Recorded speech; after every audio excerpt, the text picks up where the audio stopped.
Hi, this is Dr. Habib Ahmed. Welcome to the channel. In today's lecture, we will learn about 4-point probe resistivity measurements and Hall effect measurements, a crucial technique for studying the electrical properties of materials.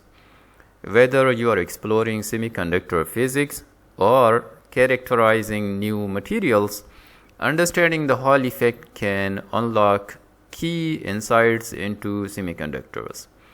We will break down the principles, guide you through the experimental setup, and work through solved examples to help you grasp the concepts step by step.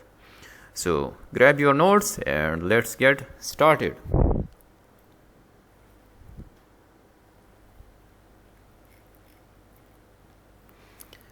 The Hall effect refers to the development of a voltage difference, or you can say voltage drop. We call it the Hall voltage across a conductor or semiconductor when an electrical current flows through it in the presence of a perpendicular magnetic field.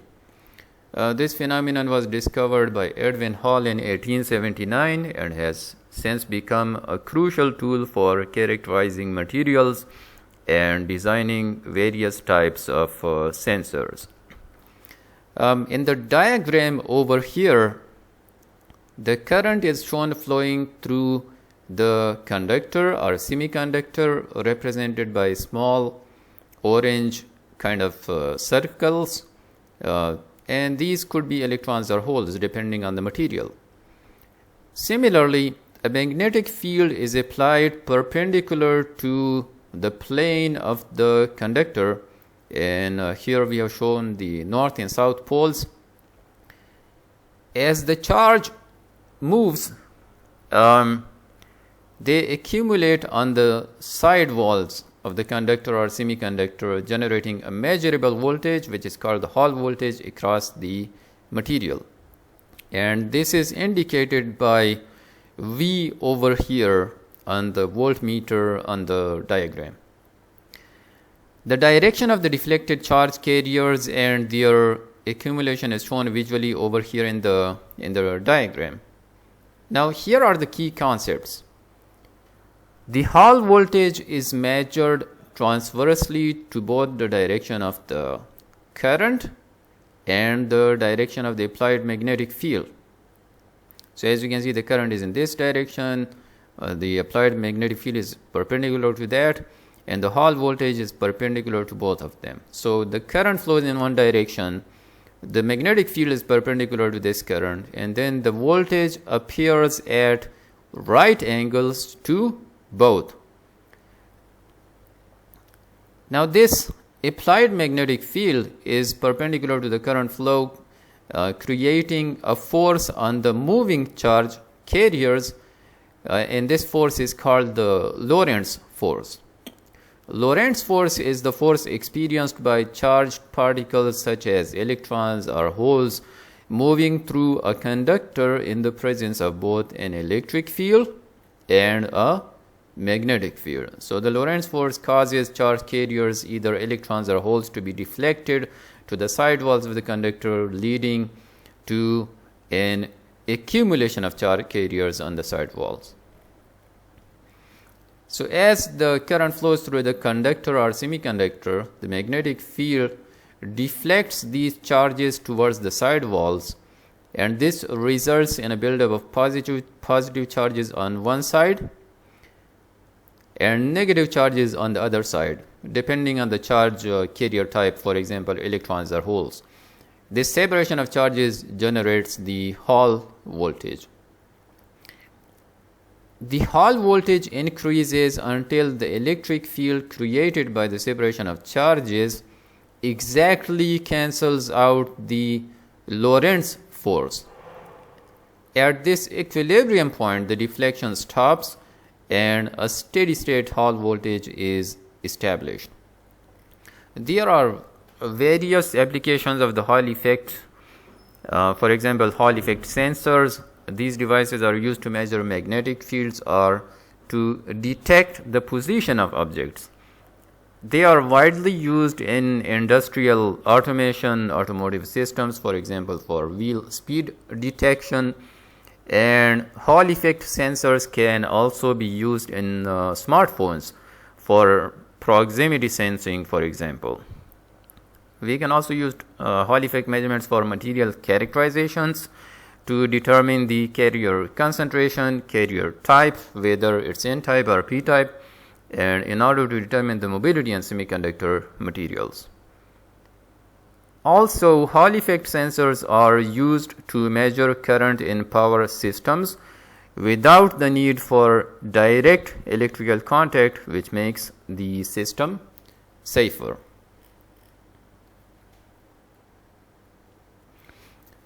Here are the steps for analyzing the Hall effect. In step 1, we measure the material resistivity, in which we first measure the material resistance to calculate the resistivity, which indicates how much the material opposes the electrical current. So that is the definition of the resistivity.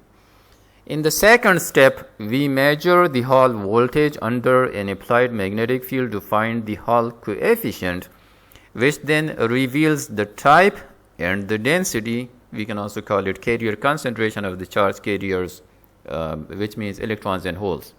Then we can derive other parameters, for example, Hall mobility, which measures how easily charge carriers can move through the material. Another derived parameter would be carrier type, which is determined by the Hall coefficient. If it is positive, it means P-type or holes, and if it is negative, it means N-type or electrons. Then the carrier concentration actually indicates the number of charge carriers in the material.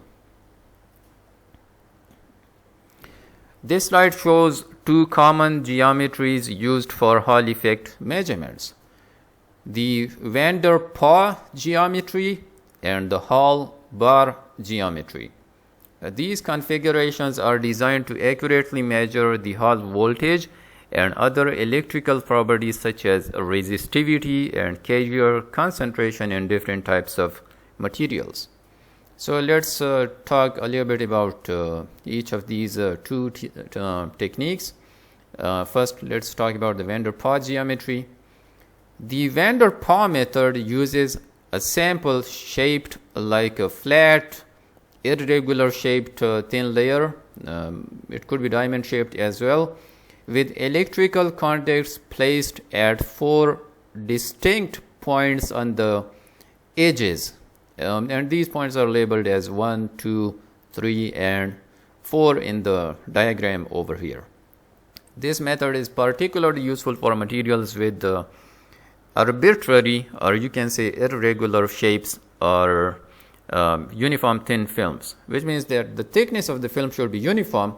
However, the material shape can be irregular or arbitrary. Some of the key advantages of the Hall of the van der Pauw measurements are that these are suitable for samples of irregular shape as long as the thickness is uniform. It requires only 4 contact points, making it easier to implement for thin film measurements, while the Hall bar is going to require 6 contact points. Also, the van der Pauw allows for the simultaneous measurement of the resistivity and the Hall coefficient. In this method, a current is passed between 2 points, for example, contact 1 and 2, while the voltage is measured across the other 2 points, for example, contacts 3 and 4, and then by rotating the current and voltage measurement pairs, the Hall voltage and resistivity can be extracted. Now, the second method is the Hall bar geometry, and which is explained in slight detail in this slide number 5. This slide explains the Hall bar geometry, a common setup in semiconductor physics and material sciences for measuring the Hall effect and resistivity in materials.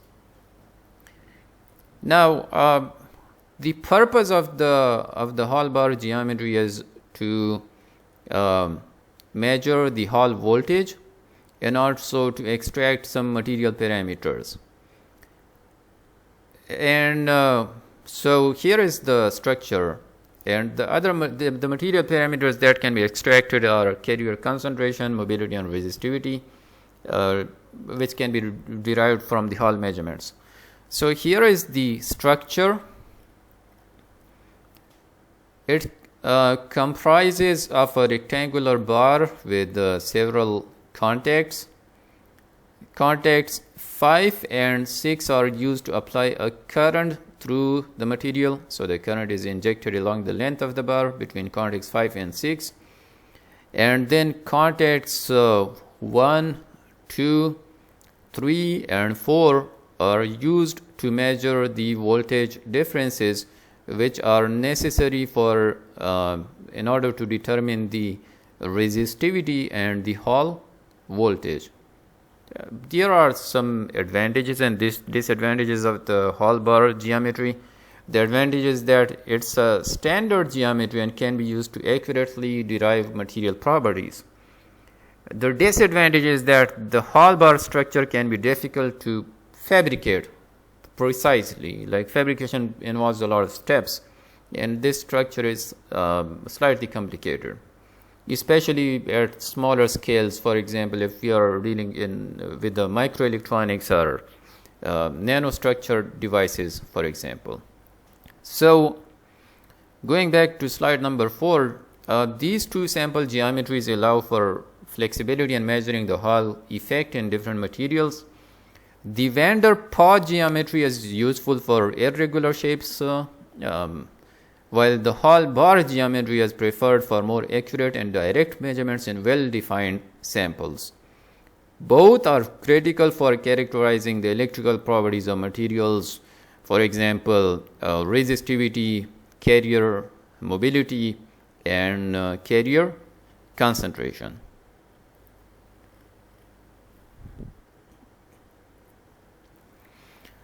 This lecture mostly focuses on the van der Pauw geometry. I gave you a slight introduction into the Hall bar geometry, but our focus is going to be on van der Pauw geometry. The van der Pauw method is ideal for measuring resistivity and Hall voltage in thin films with minimal fabrication, making it a versatile tool in material sciences and semiconductor physics. So it involves sample thickness measurement, resistance measurement, and then Hall effect measurement. The thickness of the sample, denoted by D, is critical for resistivity calculations, since resistivity depends both on resistance and the sample's physical dimensions as well. The thickness must be uniform across the sample for accurate results in van der Pauw geometry. Then we perform resistance measurements, and in this regard multiple resistances are measured between different combination of the contact points, for example between 1, 2, 3, and 4, or it can be diagonally as well. The van der Pauw method relates these multiple resistance measurements through the van der Pauw equation to calculate the material's resistivity, and then we perform the Hall effect measurement, where the Hall voltage can be measured using a similar setup where a magnetic field is applied perpendicular to the plane of the sample. So in resistivity measurements we don't need the magnetic field. However, for Hall effect measurements, and in order to determine the Hall voltage, we need to apply the magnetic field as well. Current is applied across one pair of contacts, and the resulting voltage is measured across the opposite pair. From the Hall voltage and the known magnetic field strength, then we can calculate the carrier concentration as well. This slide explains the resistance measurement in a van der Pauw setup. So we need multiple configuration for the resistance measurements, like given in slide number 7, 8, 9, and 10, and then we got some equations for the resistance and resistivity measurement. So let's talk about slide number 7 as for now. So in this case, we have contacts 1, 2, 3, and 4. We apply the current between contacts 1 and contact 2, and we measure the voltage across another pair of contacts, which are 3 and 4, giving us VA as the voltage drop. So we apply a current IA and we measure the voltage drop, which is we call it VA. And then we reverse the direction of the current and apply it across the same pair of contacts 1 and 2 and measure the new voltage drop. We call it VB. Then we calculate the resistance R1, 2, 3, 4 using this formula. This formula accounts for reversing the current direction to minimize any contact resistance effects and improve the measurement accuracy.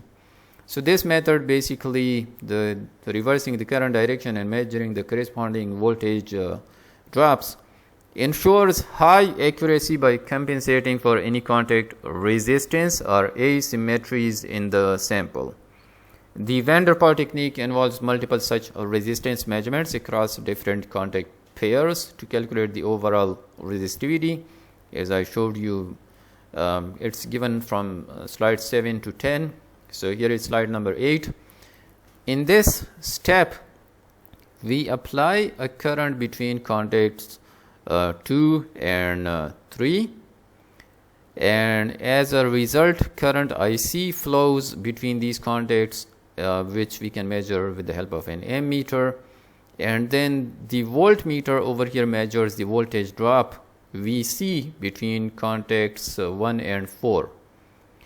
And next, we reverse the direction of the current.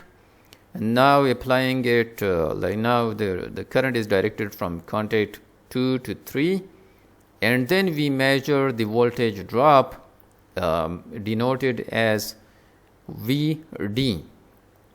So then we calculate the resistance R2341. After obtaining the values IC, ID, VC, and VD, we can calculate the resistance between the points using this formula.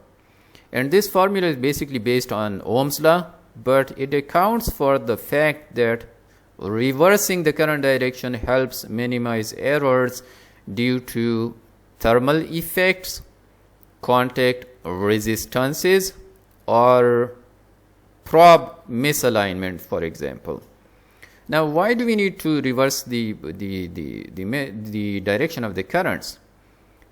Reversing the current actually helps average out measurement errors such as contact resistance, as I already discussed, between the probes in the sample, and temperature variations due to resistive heating. We are applying a current and the sample has a certain resistance, so there are going to be resistance heating at across the sample.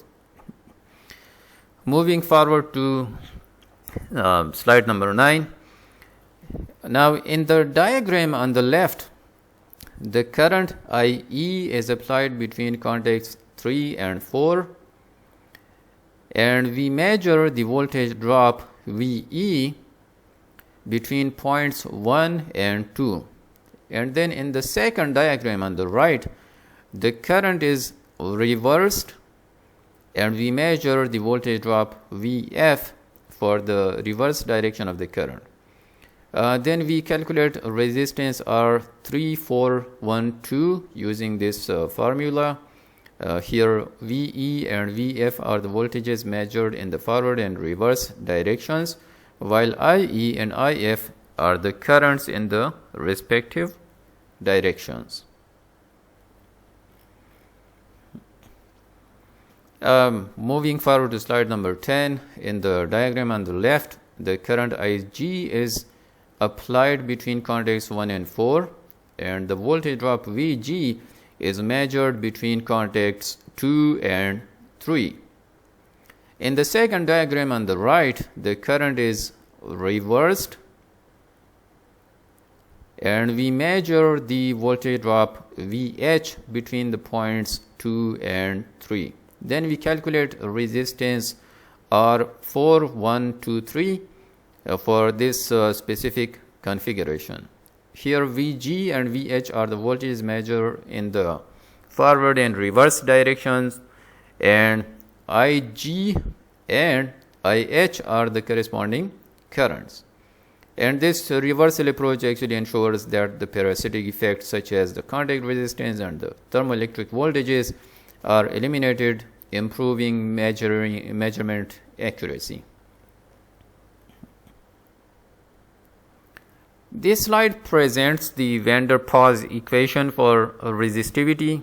The van der Pauw method uses two distinct trans resistances to calculate the resistivity rho of a thin film, or you can say a sheet like sample. The question is, why do we need two trans resistances? Two different trans resistances measured in different configurations are used to account for variations in the sample geometry and possible errors in the measurement process. And then these two values are combined to compute the true resistivity of the sample. So here is the main van der Pauw equation, where R1243 and R1423 are the trans resistances measured between various contact points as shown in the earlier slides. D is the sample thickness and rho is the resistivity of the sample. And this equation describes the relationship between the two trans resistances measured from opposite sets of contacts and the sample resistivity. Then we have the simplified expression for resistivity given by this equation. Here the function of the ratio of the two trans resistances is the correction factor that depends on the ratio of these two trans resistances. This equation provides an effective resistivity using the average of the two resistances multiplied by the correction factor. This function does not have a closed form analytical expression, meaning that it cannot be expressed as a simple formula. Instead, it needs to be solved numerically for each value of x, which is the ratio of the trans resistances. So you can say this is f of x, where x is the ratio of the trans resistances. And then there is an additional equation as well for this function. This equation is used to numerically compute the values of this function. This equation must be solved numerically to find the value of this function for a specific ratio of trans resistances. And it does not have a simple solution. We can use tools like computational softwares like MATLAB or Python, which are typically employed in order to determine the value of the function of x.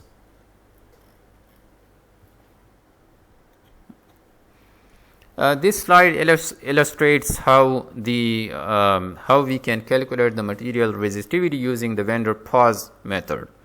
This method averages the resistivities measured from different configurations to provide a robust estimate of the material's resistivity. So we have resistances in different configurations, R1234 or 2341 or 3412 or 4123, as given from slide number 7 to slide number 10. And then we have, so R1234 and R2341 represent resistances measured across different pairs of contacts placed on the perimeter of the sample. And then we have these two resistances which are measured across another set of contacts placed similarly around the perimeter of the sample. Then we have this equation for resistivity. So we calculate rho 1 and rho 2 using these pairs of trans resistances. Here T is the thickness of the sample. These two are the trans resistances from the first set of contacts. These two are the trans resistances from the second set of contacts. So we calculate the resistivity is rho 1 and rho 2, and then the average of these two resistivities gives us the material resistivity. So this average value actually represents the resistivity of the material. The image actually over here shows Hall voltage measurements set up using the van der Pauw geometry.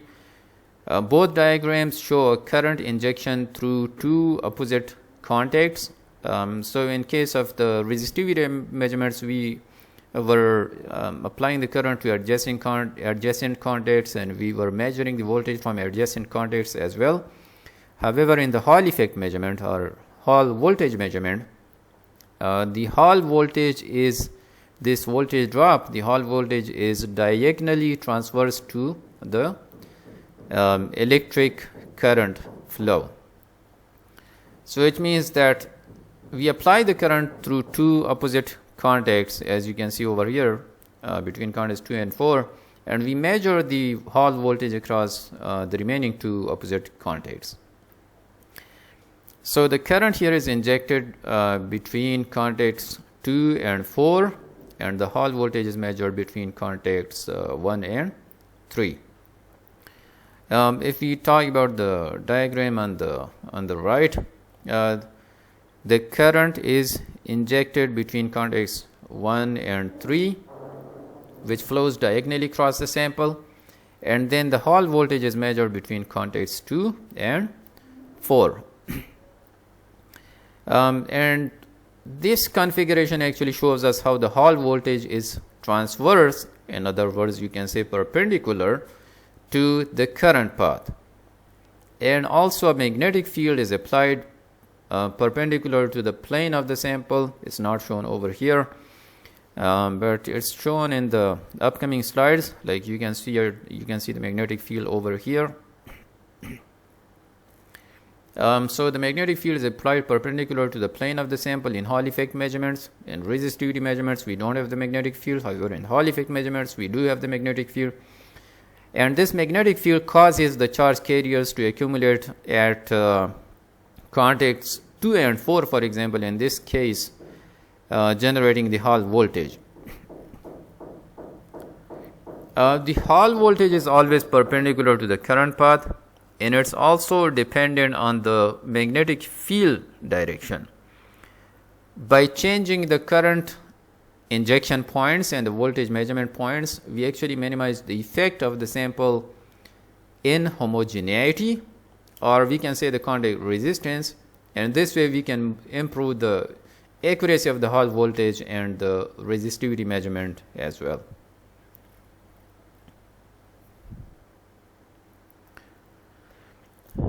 Here is another representation of the same process. So these are basically the same configurations, with just like the current is applied between contacts 2 and 4 here in this case, and the voltage is measured across contacts 1 and 3.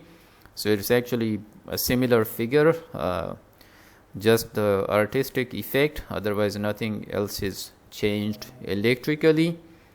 In the van der Pauw method, sourcing the current and measuring the voltage across different sets of contacts actually allows us to account for any potential asymmetries or variations in the sample geometry, which leads to a more accurate characterization of the material's electronic properties.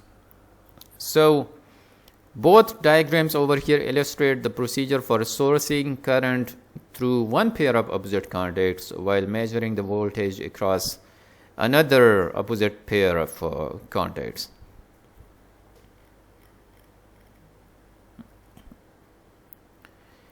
This slide explains the process of measuring Hall voltage. Here we also highlight that the measured voltage is not just the Hall voltage, but also contains unwanted error terms. So it means that when we measure the Hall voltage, the reading that we get is not purely Hall voltage. It also includes additional unwanted components that act as error terms. So if we look at this picture, we have the voltage of interest, and this is the actual Hall voltage, the green region that we are trying to measure. And then we have the unwanted error terms, where the orange section over here represents the misalignment voltage, and the pink section over here represents the thermoelectric voltage.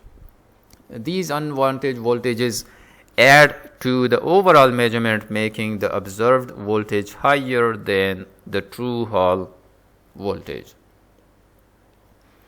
So we can see the error terms. We have the thermoelectric voltage. This arises when two dissimilar materials are in contact, causing a potential difference because of the temperature gradient between them. And it is an inherent characteristic of the materials and contributes to the overall voltage. And how does it affect the measurement? So since we have different materials, it can introduce a voltage due to the temperature differences, and this adds to the Hall voltage as an error. And then the second one is the misalignment voltage. This type of error actually occurs due to imperfections in the contact geometry. And so if the Hall contacts are not perfectly aligned, or if there is some inconsistency in the setup, this misalignment will generate an additional voltage component, and we call it the misalignment voltage. Then once again the question is, how does it affect the measurement? So even slight misalignments in this configuration can actually create measurable voltage, leading to incorrect readings. In this slide, the thermoelectric and the misalignment voltages removal is discussed, focusing on two methods to eliminate unwanted voltage variations. So in order to remove the thermoelectric voltage, which is caused by the temperature differences at the material junctions, in order to fix it, we actually reverse the current direction to cancel out the thermoelectric voltage. And then in order to remove the unwanted misalignment voltage, which is caused by improper alignment with the magnetic field, we can fix it by reversing the magnetic field direction to eliminate this effect. Both methods actually allow accurate measurements by cancelling these error voltage contributions.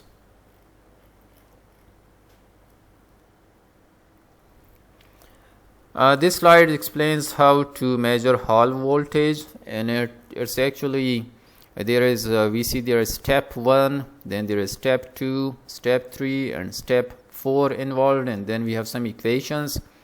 So let's talk about these steps. We see over here that we apply a magnetic field, and a positive magnetic field denoted by B plus is applied in the Z direction, we can say, perpendicular to the surface of the sample. This field will exert a force on the charge carriers, which could be electrons or holes in the material, causing them to accumulate on one side, creating a Hall voltage, which you can see over here. In this configuration, the current that is sourced is denoted with IA, and the voltage that is measured is denoted with VA. So IA is actually injected between contacts 1 and 3. This drives the flow of charge carriers across the material, which is essential for observing the Hall effect. The direction of the current is critical, as it interacts with the magnetic field to generate a Lorentz force on the carriers. And then the Hall voltage is measured between points 2 and 4, due to the interaction between the magnetic field and the current, a voltage difference develops across these points perpendicular to the current flow. And this voltage is proportional to the strength of the magnetic field and the nature of the charge carriers in the material. Moving on to the next slide. This slide continues the discussion on Hall voltage measurement by introducing the second step.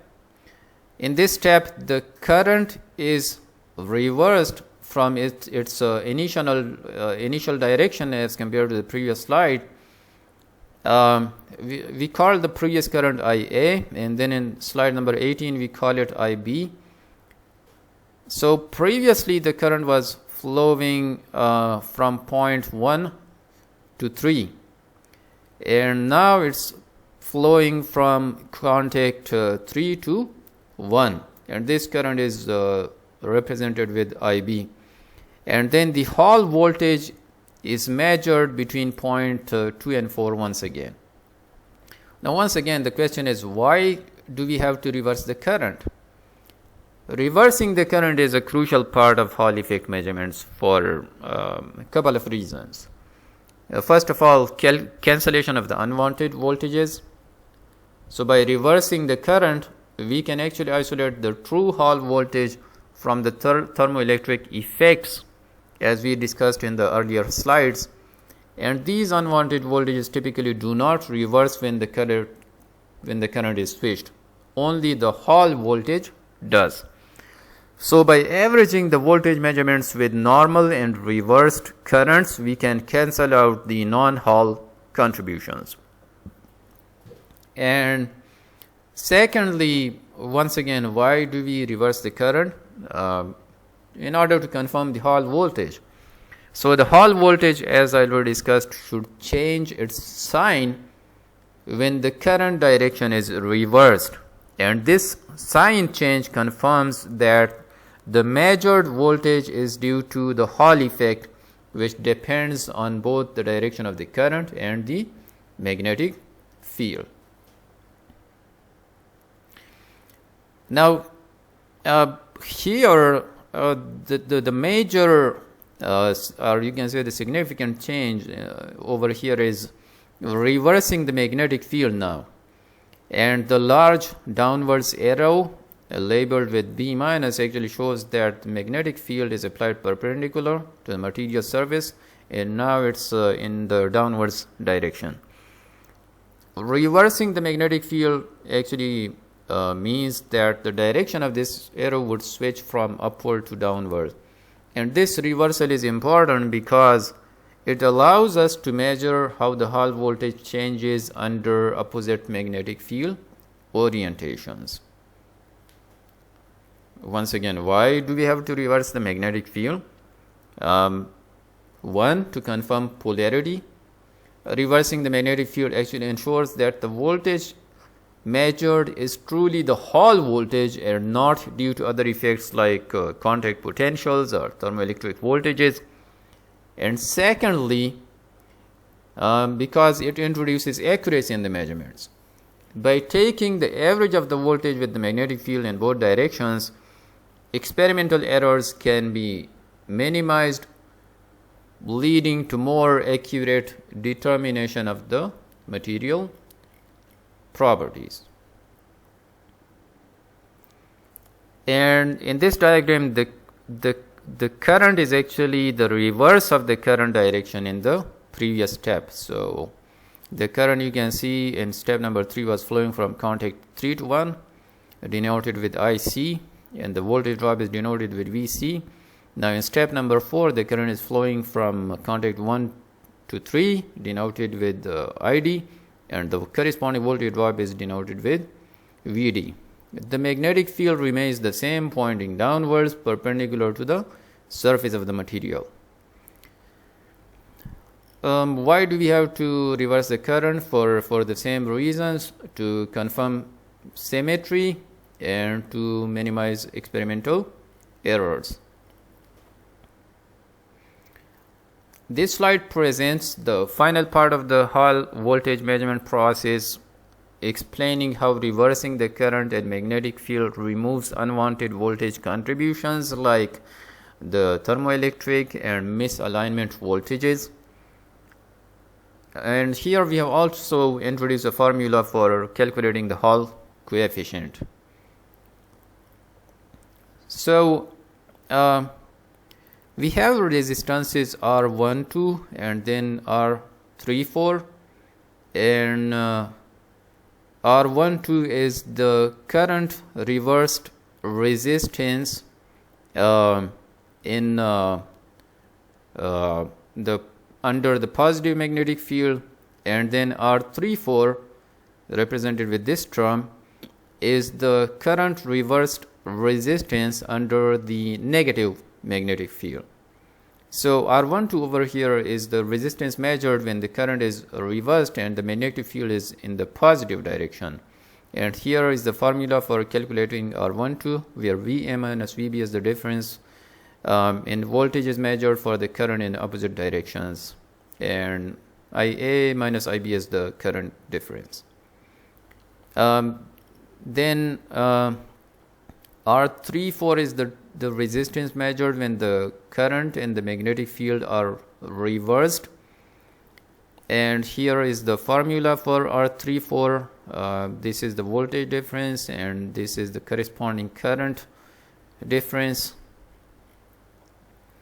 And then here we have the final formula. So after performing these measurements in both positive and negative magnetic fields with the reversed currents, the Hall coefficient can be calculated using this equation, where B is the strength of the applied magnetic field. The Hall coefficient gives a direct indication of the material's charge carrier density and the type of the charge carriers, whether they are positive indicating holes or negative indicating electrons. This slide presents three key electrical properties derived from the Hall effect measurements: the carrier type, the carrier concentration, and the carrier mobility. Talking about the carrier type, if the sign of the Hall coefficient is positive, the carriers are holes indicating a p-type semiconductor. Similarly, if the sign of the Hall coefficient is negative, the carriers are electrons indicating an n-type semiconductor. Similarly, we have a formula for the carrier concentration. We can also call it the carrier density. The carrier concentration is inversely proportional to the Hall coefficient, and it is expressed using this formula. Carrier concentration is equal to 1 over Hall coefficient times the fundamental charge on electron, 1.6 10 to the power minus 19 coulomb. And this formula allows for the calculation of the carrier concentration, or you can call it the density of charge carriers. They can be electrons or holes within a materials. Then we also have a formula for calculating the mobility, and it's given by the ratio of the Hall coefficient and resistivity of the sample. Mobility, by the way, defines how easily charge carriers move through the material under the influence of an electric field. This diagram once again illustrates the Hall effect. So a material is shown between two poles of a magnet with the magnetic field lines going from north to the south pole. As the current flows to the material, the Lorentz force acts on the charge carriers represented by small circles with the signs positive and negative due to the magnetic field pushing them towards the side walls, and this causes a charge separation which induces a Hall voltage measured using a voltmeter. The Hall voltage, by the way, is observed to be perpendicular to both the direction of the current and the magnetic field. This slide focuses on the mathematical description of Hall voltage and introduces the concept of the Hall coefficient as well. So the Hall voltage is expressed using this formula. Hall voltage is equal to minus IB divided by NED, where I is the current through the conductor, B is the magnetic field strength, N is the carrier density, E is the charge on electron, equal to 1.6 10 to the power minus 19 coulomb. D is the length of the conductor perpendicular to the magnetic field, or we can say it's the thickness of the sample. You can also represent it with small t. And then RH over here is the Hall coefficient, and we know the RH is equal to 1 over NE. So this term 1 over NE can actually be replaced with RH, which is the Hall coefficient.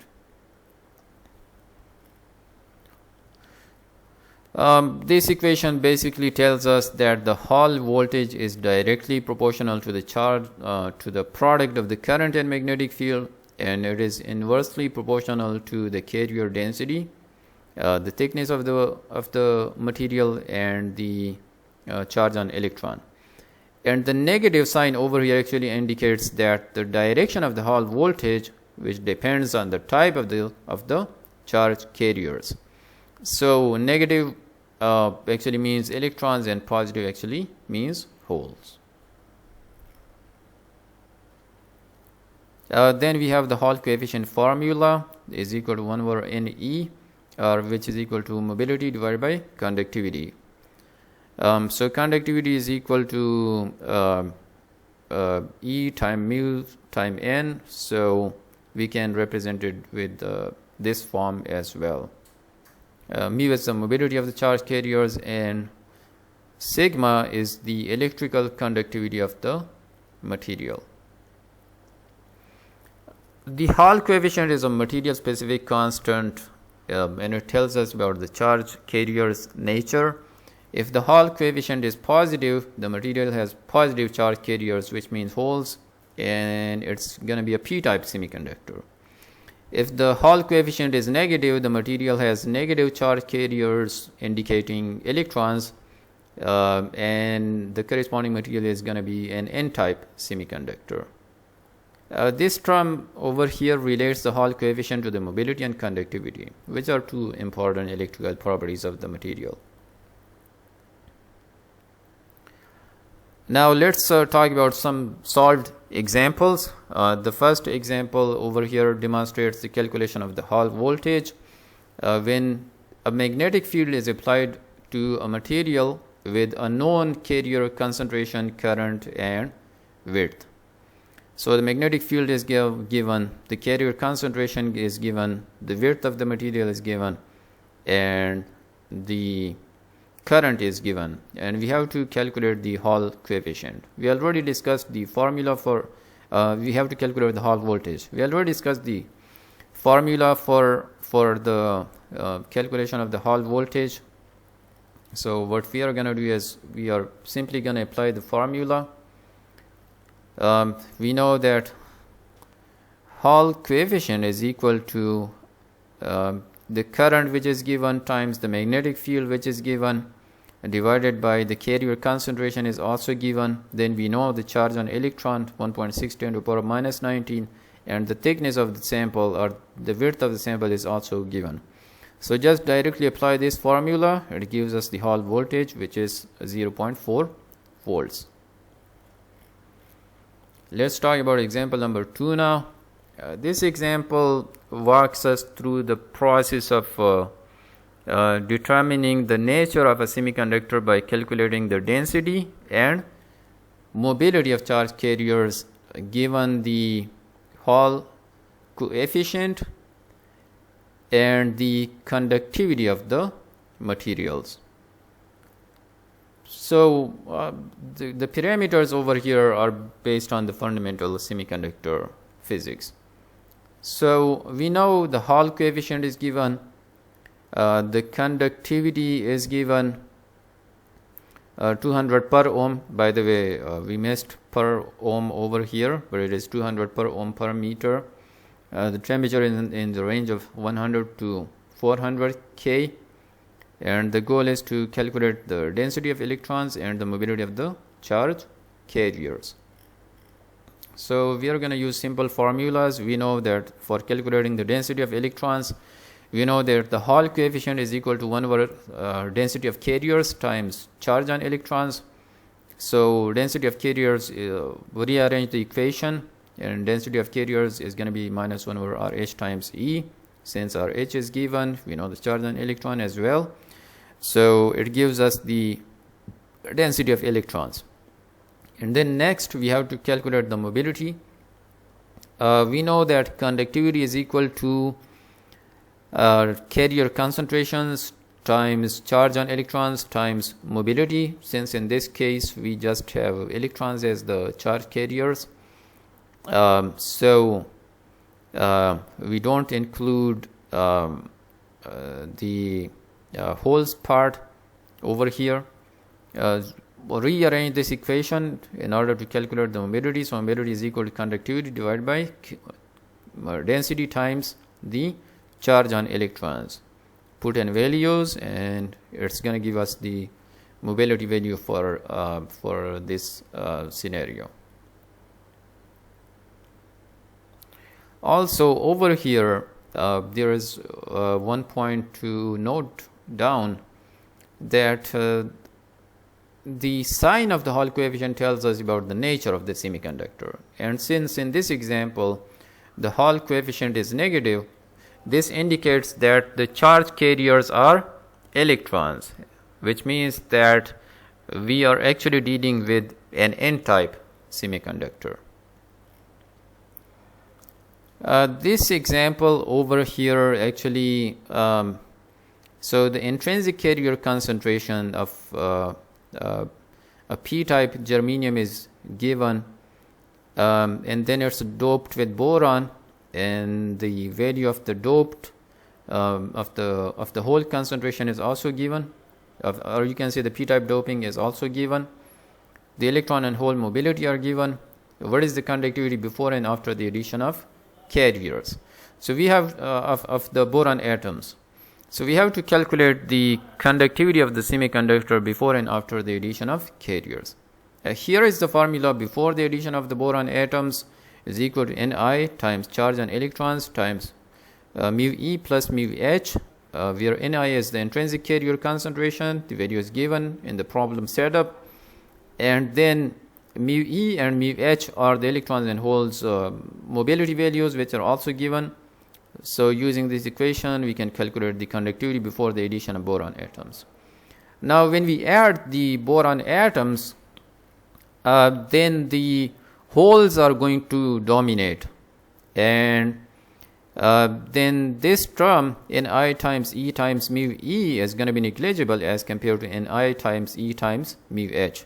So we simply replace it with the P, which is the hole concentration, times charge on electron times the mobility of the holes, and this would give us the conductivity after the addition of boron atoms.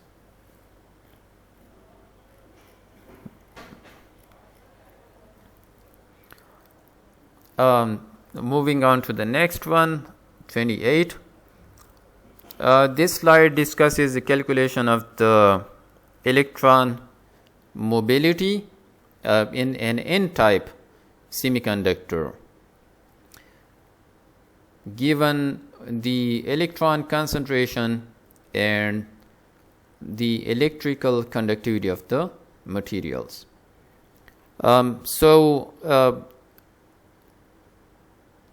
We know that, so we can first calculate the Hall coefficient, and then from the Hall coefficient we can actually calculate the mobility, but also we can use a simple equation, like since we are dealing with an n-type semiconductor, we can simply say conductivity is equal to n times E times mu H, or you can say mu H is equal to conductivity divided by n times E. So conductivity RH is equal to 1 over Ne, so mu is equal to conductivity divided by n times E, where n is 2 × 10⁻22, and E is charge on electron, and conductivity of the semiconductor is also given. So this calculation is super easy. Example number 5. Here we are dealing with Hall coefficient calculation in a semiconducting crystal. And for the semiconducting crystal, the length of the crystal is given, the width is given, the thickness is given. Then it is subjected to a field of 0.5 Weber per meter square, and this field is applied perpendicular to the current, which is 20 milliamps, and then the Hall voltage measured, which is going to be perpendicular to both the current and the magnetic field, is also given. And so we have to calculate the Hall coefficient. And for calculation of the Hall coefficient, we can use the formula given over here. So the Hall voltage is equal, has this relationship with the Hall coefficient. Just rearrange this equation in order to determine the Hall coefficient. So by rearranging this equation, all these values, the Hall voltage is given, the thickness is given, the current is given, the magnetic field is given. We replace all the values and it's going to give us the Hall coefficient. Since the Hall coefficient is positive, so it means that it's going to be a p-type semiconductor. So through this example, we learn about the practical application of the Hall effect in semiconductors, and then how to use the voltage, current, magnetic field, and geometry to calculate the Hall coefficient. And then from the Hall coefficient, we can also figure out if this is p-type or n-type semiconductor. Finally, here we have example 6. And in this example, we are dealing with the resistance calculation of an intrinsic germanium. For germanium, the length is given, the width is given, the thickness is given, temperature is 300 Kelvin. The intrinsic carrier concentration is also given at this room temperature, and the electron and hole mobilities are also given. So for this intrinsic semiconductor, first we will calculate the conductivity, which is equal to intrinsic carrier concentration times charge on electron times mobility of electrons plus holes. This gives us the conductivity, and then we know the famous equation for calculating the resistance is equal to rho L divided by A. Or we can say, since rho is equal to 1 over sigma, resistance is equal to L divided by sigma A. Now the length is given. Sigma conductivity we already determined, and the area is the product of the width and thickness of the semiconductor. Basically, we are talking about the cross-sectional area of the semiconductor, which is equal to the width times the thickness of the semiconductor. So using this relationship, we can actually calculate the resistance of the semiconductor as well. That wraps up our detailed lecture on Hall effect measurements and solved examples. I hope this helped you understand the core principles and how to apply them in real world scenarios.